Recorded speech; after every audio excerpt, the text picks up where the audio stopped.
नरकातला स्वर्ग या पुस्तकामध्ये संजय राऊतांनी काही खळबळजनक दावे केलेले आहेत। बाळासाहेबांनी अमित शहांवर उपकार केल्याचा पुस्तकामध्ये दावा करण्यात आला, तर गुजरात दंगल प्रकरणामध्ये शाह संकटात होते, बाळासाहेबांनी कसं वाचवलं असं देखील पुस्तकात लिहिण्यात आलंय। अमित शहांना वाचवण्यासाठी बाळासाहेबांनी कोणाला फोन केला, बाळासाहेब ठाकरेंच्या उपकारांची किती जाण ठेवली, राऊतांनी असे अनेक सवाल या पुस्तकामध्ये उपस्थित केले।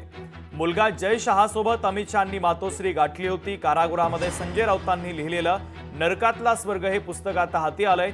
बाळासाहेब ठाकरे शरद पवारांची कायद्याच्या चौकटीबाहेर, मोदी शहांना मदत होती। नरकातला स्वर्ग पुस्तकातून संजय राऊतांनी खळबळजनक दावे आणि गौप्यस्फोट केलेले आहेत। गुजरात दंगलीमध्ये तत्कालीन मुख्यमंत्री मोदी आरोपी होते असं राऊतांनी म्हटलं, तर अमित शहा एका हत्या प्रकरणात आरोपी होते। यूपीएच्या काळात पवारांमुळे मोदींची अटक टळली, मोदींच्या विनंतीनंतर शहांना जामीन मिळण्यास मदत केली असं देखील राऊतांनी आपल्या पुस्तकामध्ये म्हटलेलं आहे।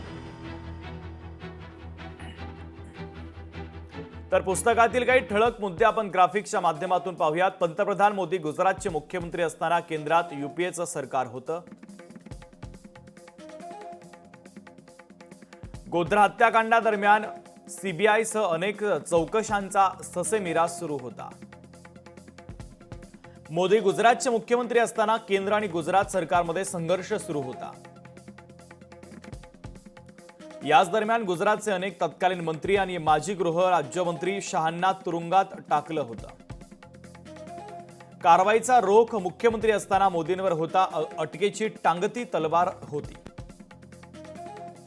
मात्र लोकशाहीने निवडून आलेल्या मुख्यमंत्र्यांना अटक करणं योग्य नसल्याचं मत पवारांचं होतं।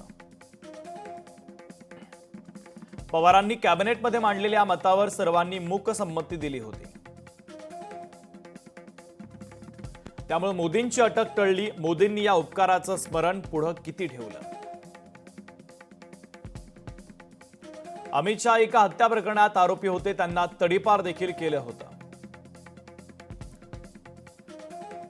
शहांना जामीन देण्यास सीबीआयच्या विशेष पथकाचा विरोध होता। पथकामध्ये एक महाराष्ट्र केडरचे अधिकारी होते।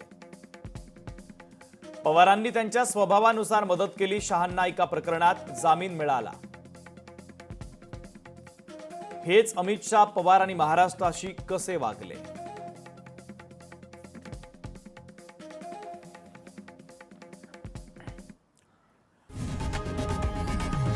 लोकशाही मराठी ऐका, पहा, जागरूक रहा।